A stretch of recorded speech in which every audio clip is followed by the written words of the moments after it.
good morning. Today we will be discussing about cyber security, and the subject code for AKTU is BCC 301. So I'm Arpita Agarwal, Assistant Professor in CSC Department in Akgec College.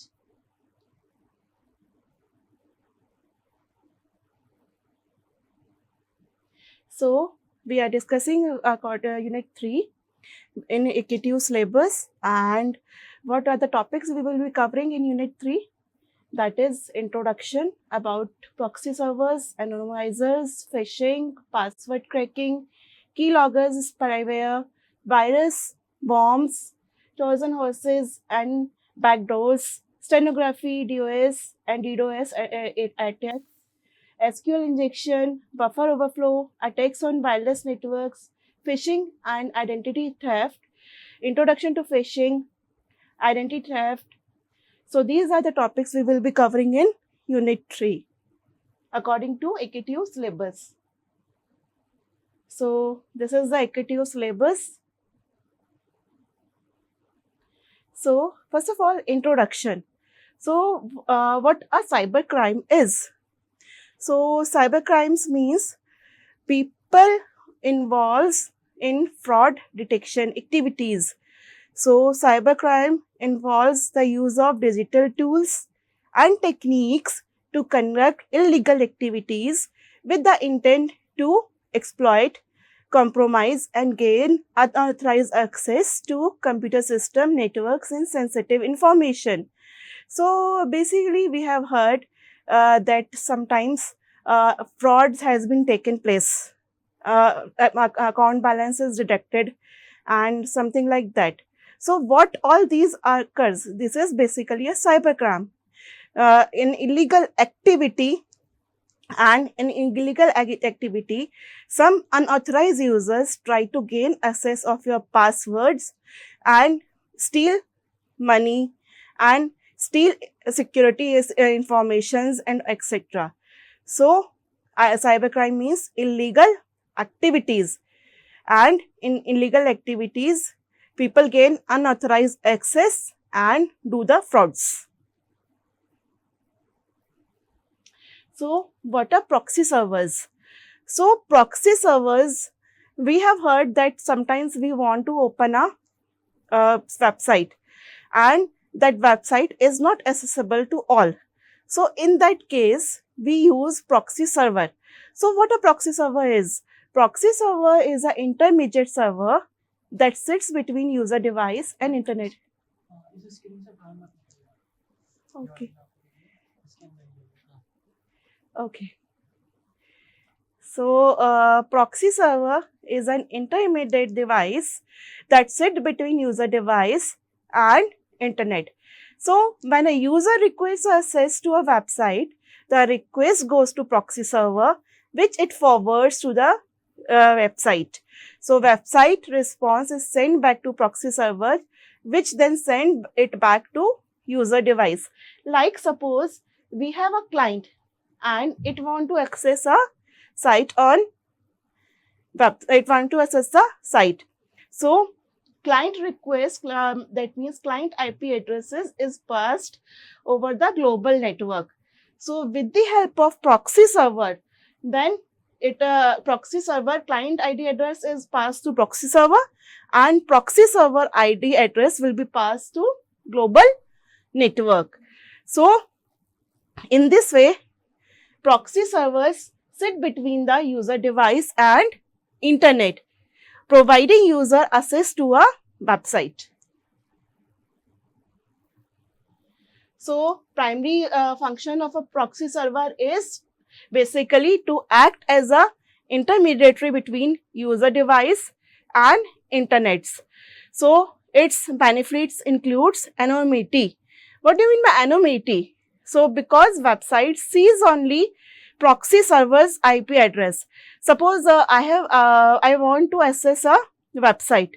So I send that website is not as easily accessible to me. So I want to use a proxy server. My ID address will be sent to proxy server and my proxy server IP address will be sent to that website. not your address is directly sent to the website. So security. Since proxy servers serves as a buffer between user device and internet, helping host against malware, viruses and other types of attack.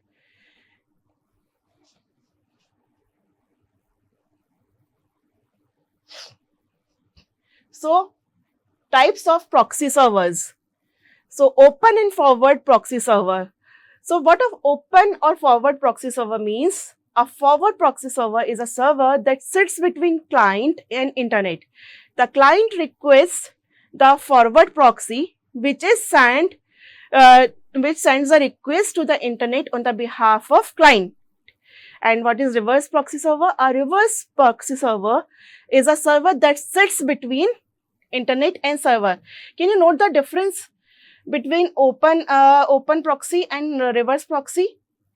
Look, forward proxy sits between clients and internet, and reverse proxy is the server that sits between internet and server. So this is the difference. First one is between client and internet, and second one is between internet and server. So next is transparent proxy. So transparent proxy is a proxy that modifies the request response but simply passes the traffic along. So transparent proxies are often used in corporate environments to monitor and control the access to internet. So anonymous proxy. What do you mean by anonymous? Anonymous means concealing the identity. So what do you mean by anonymous proxy? Anonymous proxy is a proxy that conceals the user IP address, providing additional layer of privacy. So next is anonymizers. So what are anonymizers? So anonymizers use a system send request to anonymous servers, and servers send requests to internet, that is World Wide Web. So how it is done? So data is sent in the encrypted form. So what do you mean by encryption? Encryption is transferring the data into a form that is not understandable by others on the internet. It is only understood by the system, that means client and the server. No other will understand the encrypted code. Like we use password. So what a password is? Suppose password is generally an encrypted text message. Okay, so we only suppose we are doing a transaction. So what we do? We send the request to the bank for amount of withdrawal or amount we want to deposit. So password is only known to us, and the request which we are sending to the bank is only known to the bank, that user that wants to withdraw this much amount. So it is hidden between the user and the bank. No other can see the password until and unless you tell the password to anyone else. So what are anonymizers? An anonymizer is a tool that is used to conceal a user information identity when accessing the internet. Anonymizers, how it works?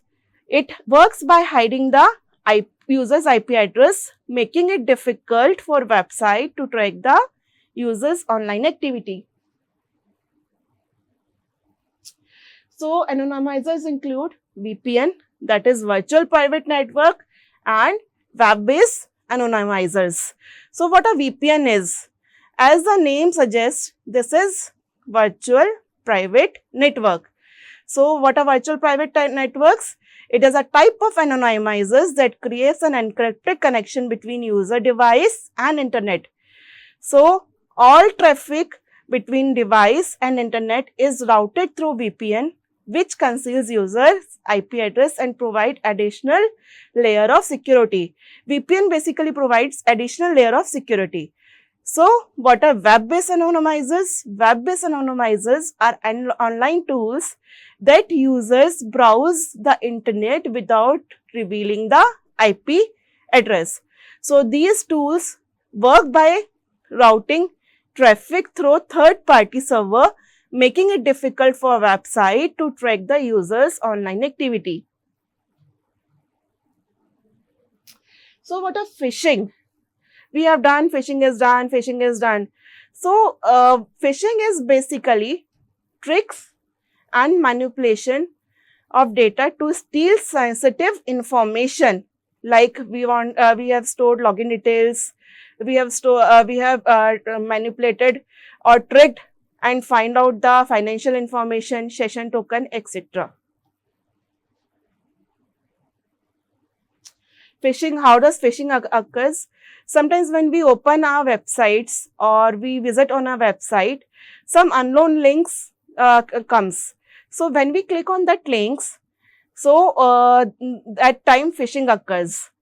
Sometimes we use Wi-Fi spots that is openly or freely available. So that time also phishing occurs. So social media requests and unethical, unauthorized links also lead to phishing. So what do you mean by password cracking?